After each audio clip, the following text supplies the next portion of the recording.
how to turn on or turn off picture gallery to automatically get stories made from your trips on the Samsung Galaxy S24 series.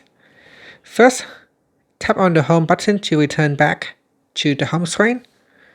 On the home screen, open up the picture gallery. Then tap on the menu button. Next, tap on settings. Now in the gallery settings, scroll down and then tap on customization service. In here, scroll down and tap on gallery. Tap on the toggle button to turn off or switch on gallery to automatically get stories made from your trips. Now for this feature to work, you need to have quite a lot of pictures, because I do not have a lot of pictures. So in my stories, currently I do not have any stories for automatically made up from the app.